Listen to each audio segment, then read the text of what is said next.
Thank you, Donna, and thank you everybody for allowing me to be here today. It is a privilege to come and speak about the State Auditor's Office. Again, so many people don't understand who we are or what we do, who we do it to. And so it's, again, it's good to be able to talk about the Auditor's Office and all the great work I think that we're doing. So just quickly, a quick overview of the State Auditor's Office. $43 billion a year it takes to run our state government, the general operations. Of course, there's more money involved than that the State Auditor's Office audits, but really looking at the $43 billion a year that it takes to run the general operations. Comes in two ways.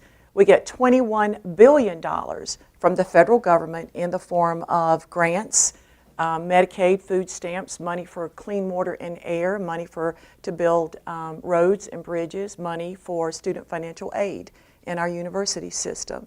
And then we get another $22 billion in state appropriations. And this money comes in several different ways, but three items make up the vast majority.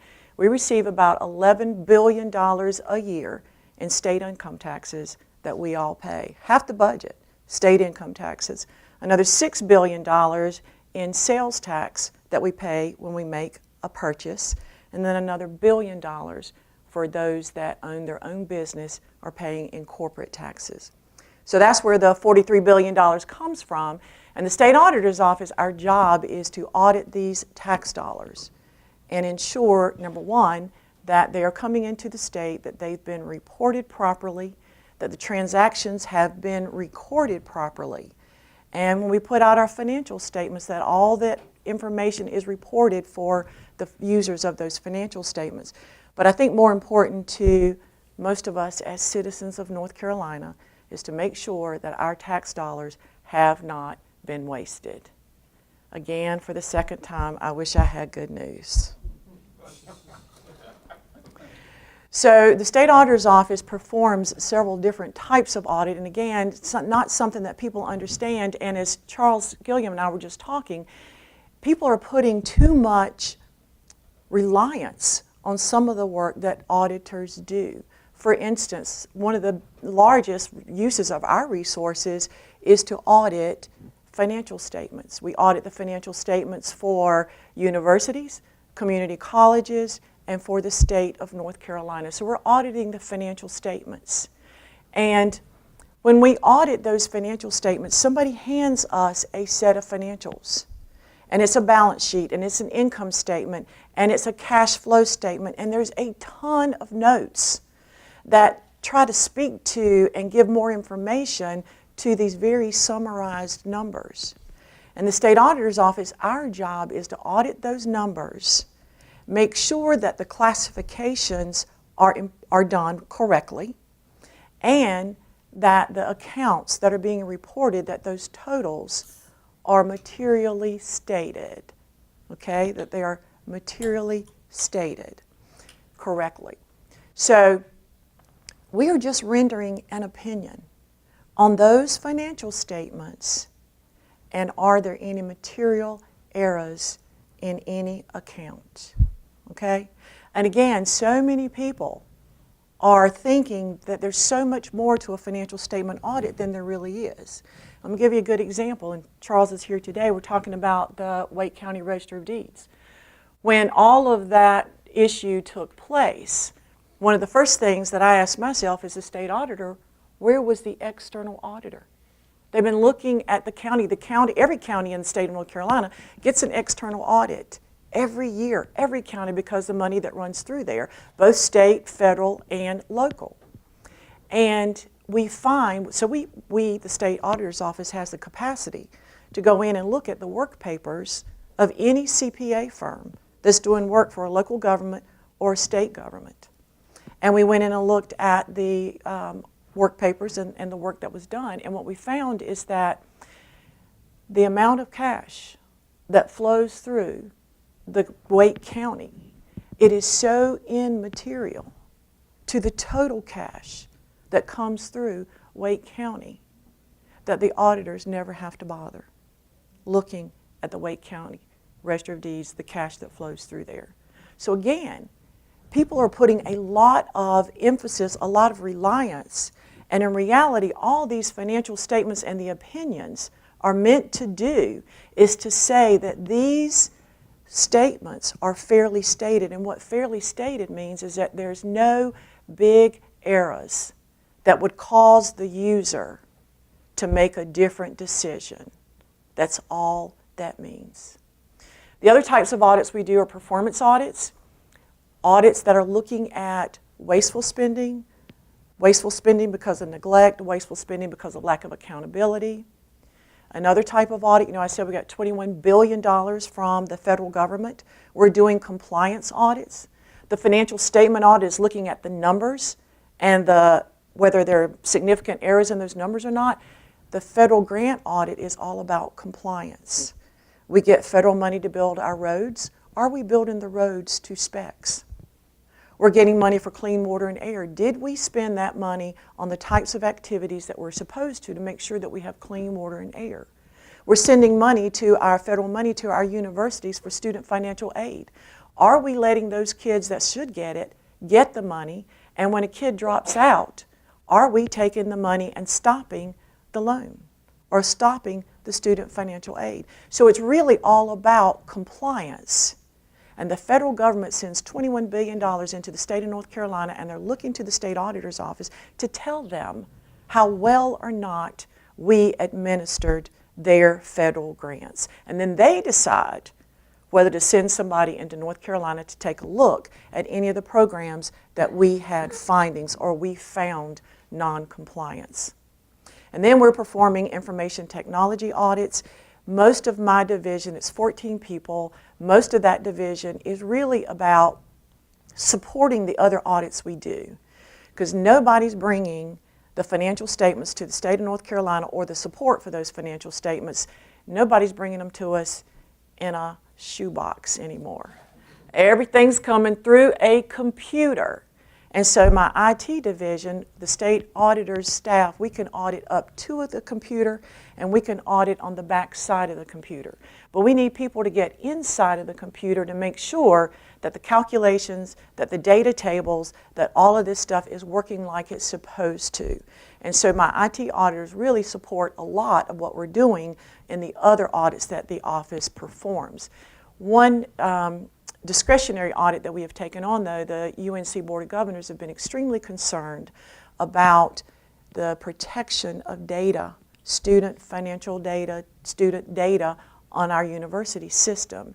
And so they're wanting to know more about, is the data protected? So we've gone and done a survey.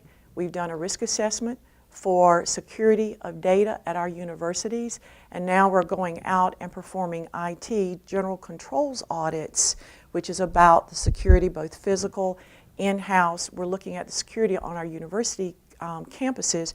We're only able to do about 3 of these a year, though, because these are discretionary audits, and we are telling the chancellors where there may be risk for security breaches in our university system.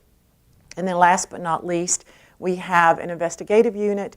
They do not do audits, they do investigations. So when we get an allegation, it's very limited scoped. We go in, we check out what the allegation is, and then we substantiate or we decide that there's nothing there to be substantiated. Sometimes people are just mad at somebody and they call our hotline trying to get somebody in trouble. You would not believe how many of those that we get in the course of a year.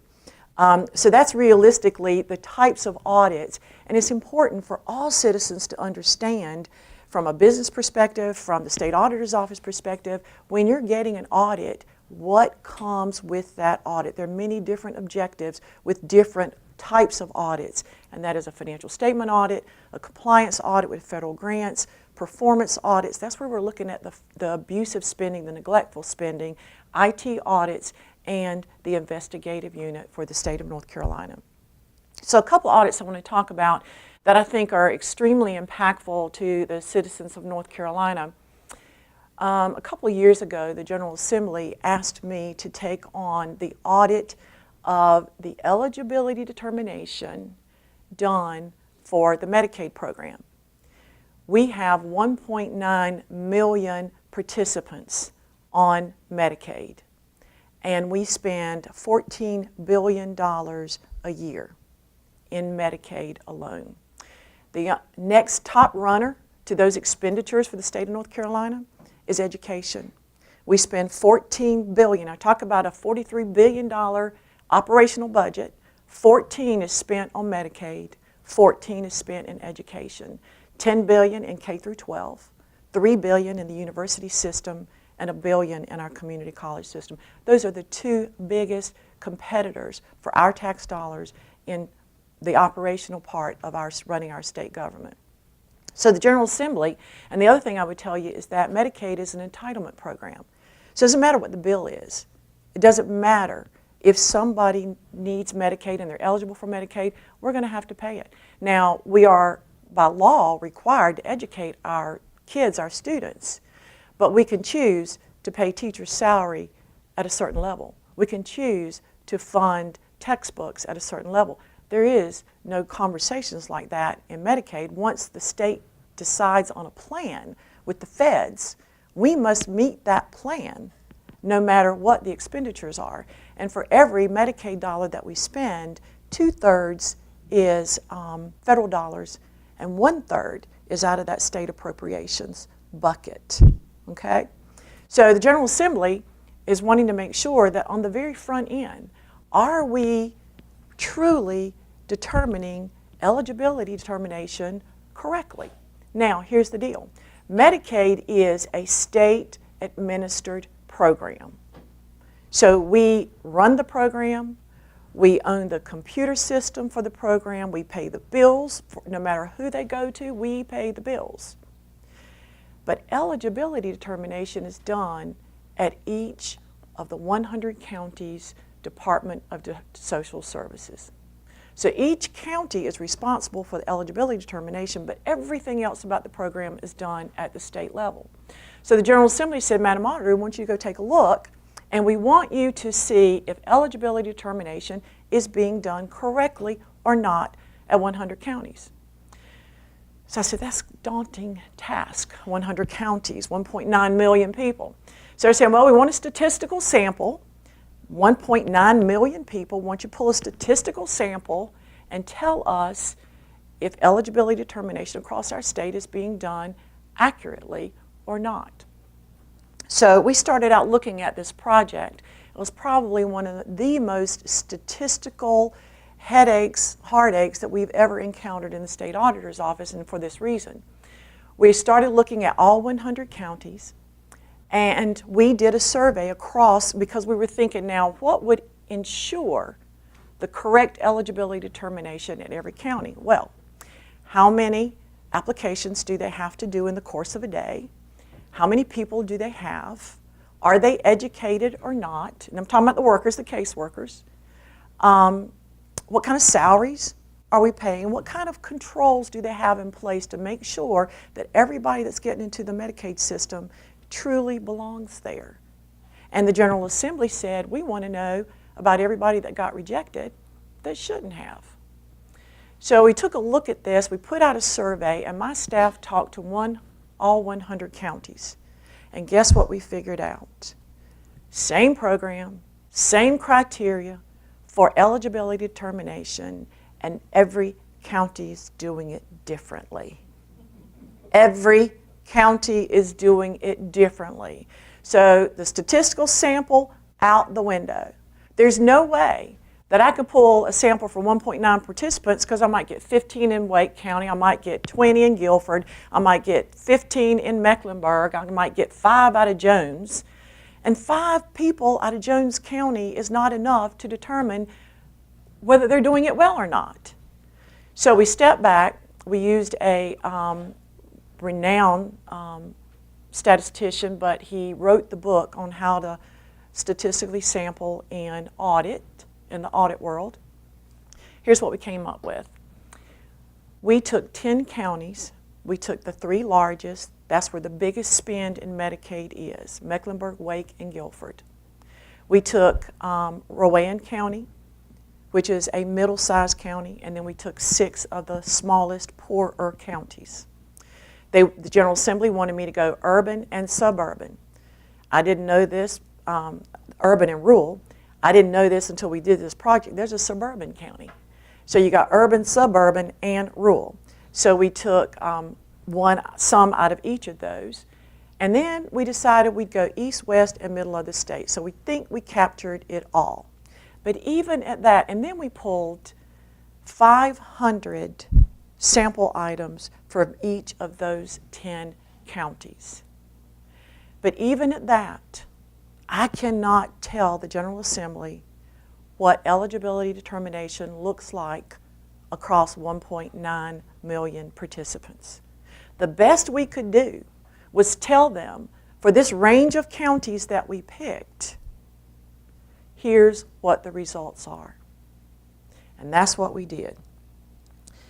On Medicaid accuracy, we found, and this is whether or not, oh, and the other piece of it is, there are a lot of errors that we found, but the person was still eligible. Or there was errors in the work and the person was still shouldn't be on the program. The statistics I'm getting ready to give you, these were people that were either in the program and shouldn't have been, or people that were not in the program who should have. So our range on accuracy for new applications was between 5% errors and 19%.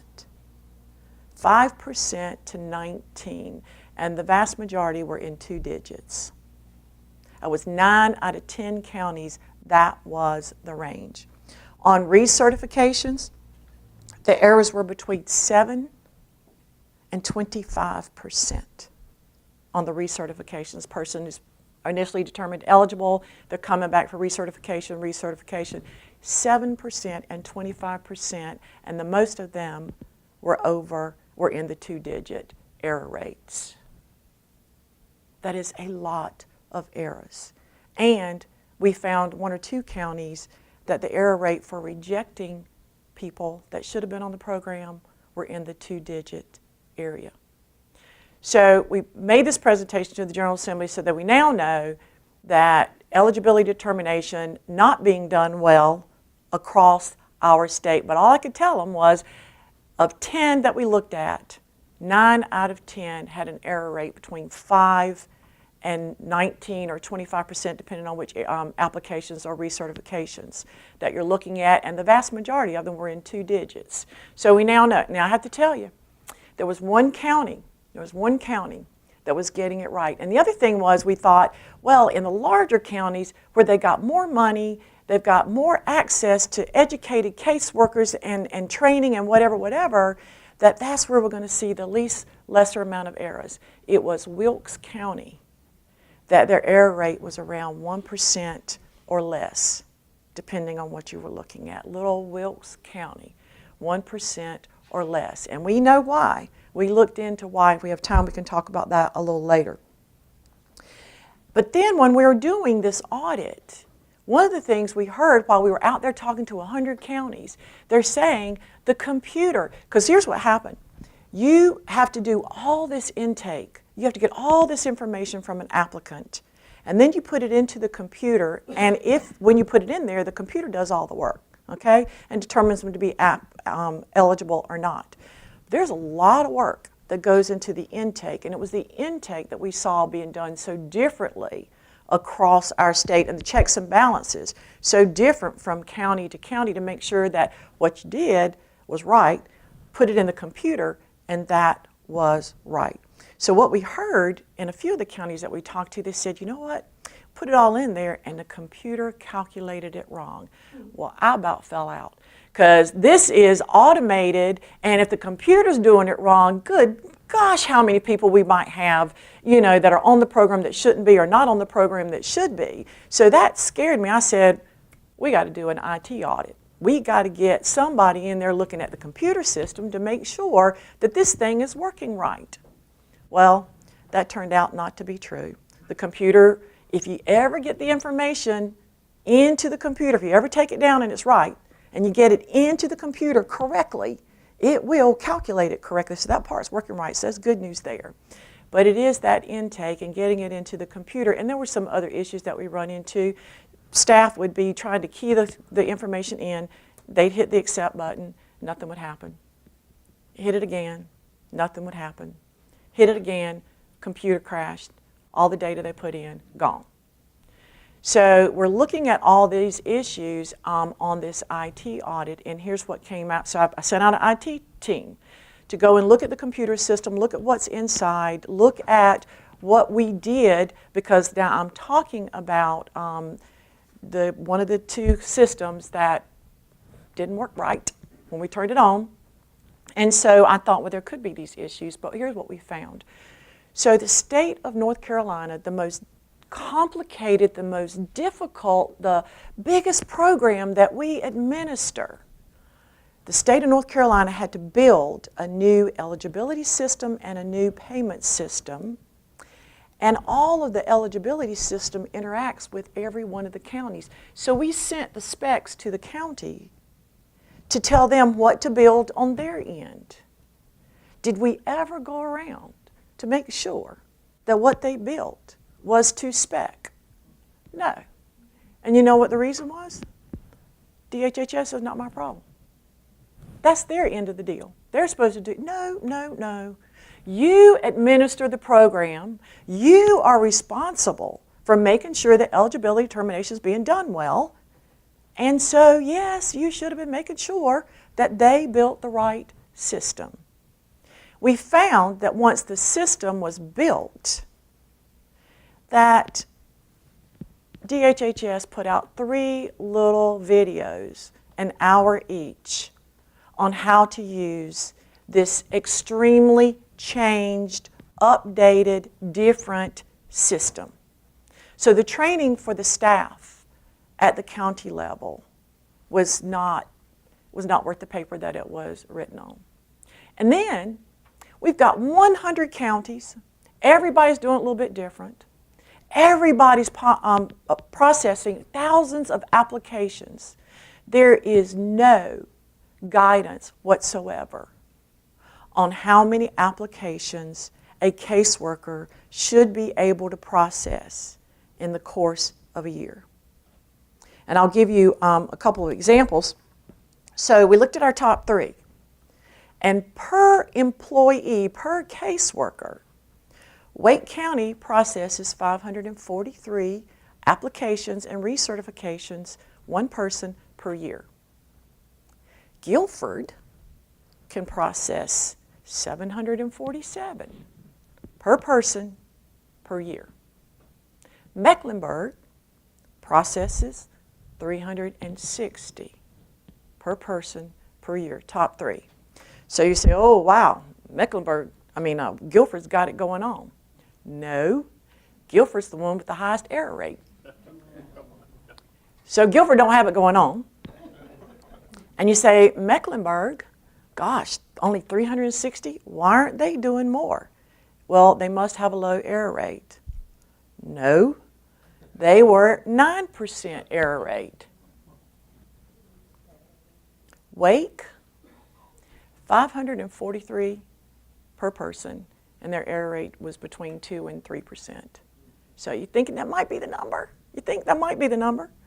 But again, the problem is that nobody's really helped. And I learned through some work that we did in conjunction with DHHS that the training that is provided, that little bit of video training, there's never any tests that are given to make sure that the people doing the work understand totally what they're doing. So a lot of great things have come out of these 2 audits for the General Assembly and for us looking forward on how we need to get this done. We've talked about consolidation, but I remind them, so you're going to go out and hire them and they're going to work for the state of North Carolina. Where do you think the pool is? It's the same pool we got right now, okay? So the issue is the training and the guidance. I mean, some people don't even know how many they should be able to process in the course of a day. And then the training is important, and then test them to make sure they know what they're doing, because how many of us have tried to do something, didn't know what we were doing? I can do a tax return, okay? I can do one, but you can't afford it because it will take me so long to go research all of the laws and whatever. I can get it done, I know where to look. But it would take way too long. You can't afford it, and you're going to be in jail because of how long it's going to take me to do it. So again, we need to make sure that we've got the people trained and they understand what they're doing and how well to get it done. So again, I think this is great information for the General Assembly as they're moving forward with how do we handle Medicaid, how do we make sure on the front end, because North Carolina is a pay and chase state. So somebody's in the program, shouldn't be in the program, we're going to pay the bills, we find out later that they shouldn't be in the program, there's no way to get the money back. I mean, it really isn't. Don't have great success at that. It costs money to chase down money. And so in the end, it's not really very efficient. So again, looking at this information, giving these two audits to the General Assembly has been extremely helpful for them. Do you find when you talk to your peers in other states, they have the same type of problems? A lot of states have gone to managed care, and they have very centralized eligibility determinations. So North Carolina is only one of a few states that still does it this way, county by county by county. And I don't know that other states are really have done this audit. I am partnering with 3 other states and their state auditors looking at Medicaid because it is critical to all of ours. It takes money away from other things that we need to be using it for. If it's necessary, it's necessary, but if you're not spending it where you should, then it's taking money from other things. And so we are partnering to make sure that we're covering all the things we should in the Medicaid area because it is such a huge program. I thought you had a question for me. So again, that was just one audit that we've done, and or 2 audits that we've done, and we think is going to be extremely impactful. A much smaller audit, but it's indicative of some of the issues that we've run into across the years. I'm sure if you've been anywhere within a 5-mile radius of Raleigh, you have seen the seized vehicle report that we just did. Last year in 2016, we were asked to come and do this audit, and sort of the foundation behind all that, you have vehicles that are seized either through DWIs or through somebody who's in a felony chase. They're trying to get away from the law, and if they catch them, they're going to seize their vehicle. So the program is in place that you seize these vehicles, and we have a couple of vendors that will be responsible for these seized vehicles, no matter what county they're in. You have a couple of vendors who are responsible for getting the vehicles. So a vehicle is seized, it goes on a seized vehicle report, and there's one put out daily. Are those rags and things we see on cars out on the highway? What are the seized, how would you recognize on the highway a seized vehicle? You wouldn't. You wouldn't. So these vehicles are seized, and once they're seized, then these vendors will send, either they'll go tow the car themselves, or they will send a towing company to get the car. The car comes back to the lot, and I'll talk about some cases where they might remain locally, but then if the owner doesn't get their car back, it's then auctioned or sold for parts by our vendors. And when that's done, the money comes, part of the money is there because of storage fees to the vendor, but then some of the money comes to the state of North Carolina, and we put it into K through 12 education. So that's where the money goes. So the contract is that we've got 2 vendors, one in the east, one in the west, and when this seized vehicle report comes out, they're responsible for picking up that car and making sure that it's either stored properly, it's protected, it's auctioned, or it's in inventory somewhere. Now, there are some cases where a vehicle seized, the magistrate decides that this person's car should have never been seized, so I'm giving it back to them. But again, that's a whole judicial process that has paperwork to go with it. So this program was sitting over at DPI. Probably not the best place because they're about educating, right? So they're not necessarily about tracking cars. So it's been sitting over there for years, and for whatever reason, in March of 2016, the program was given to Department of Administration. They handle the fleet of cars for the state of North Carolina, probably a better place to put this. So when the program got moved, then Secretary of Administration, Katherine Johnston, was trying to make sure that she got this program and it was intact and she had everything she was going to be held accountable for, right? So she started looking through this and she decided that she didn't have everything she thought she should.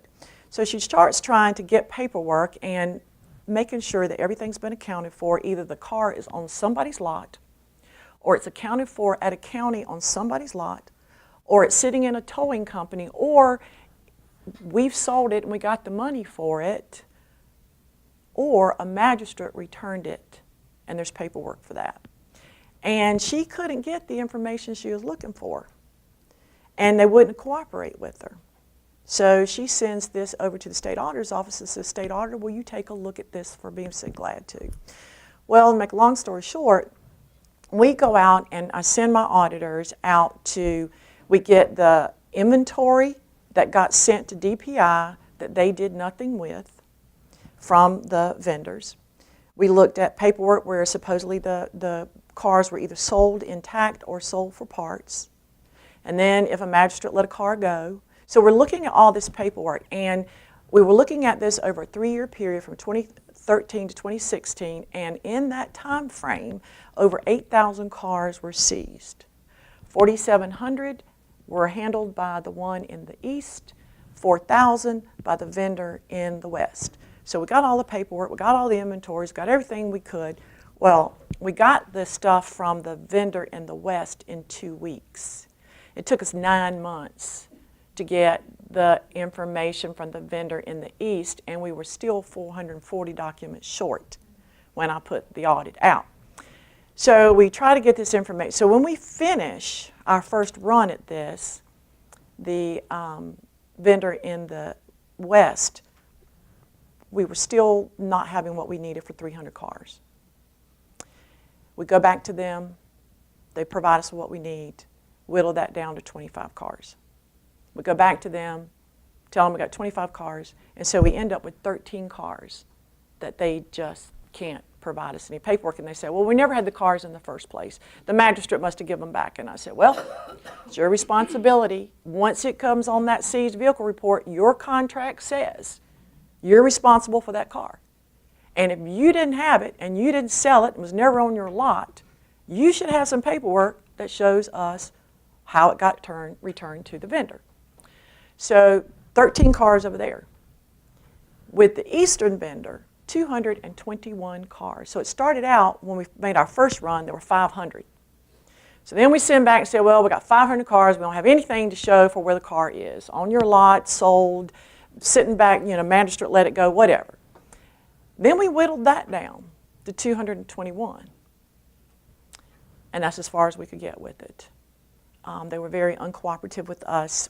We had to serve a subpoena to get any information at all. And then they took the subpoena and threw it back at my auditor. But we whittled it down to 221. But the real issue here, the information is astounding to me. And in total, it was $600,000. And only part of that could have gone to the K through 12. And I just told you, we spent $11 billion over there. And this is $600,000, and only a part of it would have gone over there. But here's the issue. We have a contract that is very specific on how this is supposed to work. Nobody is monitoring the cars from a month-to-month basis. Here's what you have on your lot. Here's what was on the seized vehicle report. Now, do you either have money, do you have it on your lot, or do you have paperwork that says the magistrate gave it back? Nobody was doing this reconciliation for years. 4 years. One of the cars that was on this in this situation, it showed up on DPI's inventory in 2015 in October. It was a 2007 Mercedes. Showed up on the inventory in October. Was not on the vendor's inventory in November of the same year. No money, no magistrate's paperwork, not on the inventory. Not on the inventory. And that's just one of 221. Who would fire the vendor? Is that DPI? Who would fire the vendor? The state of North Carolina, I guess. I don't know that it's necessarily, I think this went through Department Administration, the contract with this particular vendor. We have not put this out for bid for a number of years, this particular project, but we just haven't held anybody accountable. We've got a contract that says you're supposed to do all these things, and we've never held anybody accountable. DPI was asleep at the wheel. They did not, and thank goodness for Katherine Johnston, who says, I've now got this program and things don't look right here now. I need somebody to help me figure it out. But what we've done is we tried to run a data analytics. We tried to take the VIN numbers on the 234 missing cars, 13 and 221. We've tried to run data analytics with DMV's information, title information. We even went to Carfax and got a data download from them to see if we could figure out where the car is. But here's what's going to happen. We're going to have to take these car by car by car by car. Start with who had the car when it was seized, and then track where it went from there. Now, the vendor in the East says, we got the paperwork on that 221 cars. Got all the paperwork. Well, then they say they got the backup to where the car is and it's sold or it's on their lot or whatever. And I said, shame on them, because this audit, and part of it was due to the lack of coming forth with the information, has cost the citizens of North Carolina $233,000. That does not, I had to get help from the Attorney General's office with my subpoena because of the behavior over the subpoena, throwing it back at my auditor's face. And now we've turned the total 234 cars over to DMV, their License and Theft Division, and they are tracking these cars again, starting with who had it when it was seized, and where did it go from there, and where is it now. Over a 2 or 3 week period, they've only been able to do 10 cars. This is going to be labor intensive. So if the vendor has got the paperwork and they're sitting on the paperwork, citizens of North Carolina should be irate because of the thousands of dollars we're going to spend, tens of thousands of dollars, in tracking these 234 cars. So we've got an agency that was not doing their job, holding the vendor accountable. That is the real issue here, because look at all the money that's gone into $600,000, and it's the principle of the thing. How many other contracts do we have out there that are not being monitored? We spend $3 billion a year in contracting services. How many more do we have out there that are not being properly monitored? And this is an issue that I've taken up with the General Assembly since I became state auditor, and we're still working on trying to get that issue fixed. They've changed the law, contracting practices, but the monitoring piece, there's no teeth in any statute or any procedures that we have that holds somebody accountable.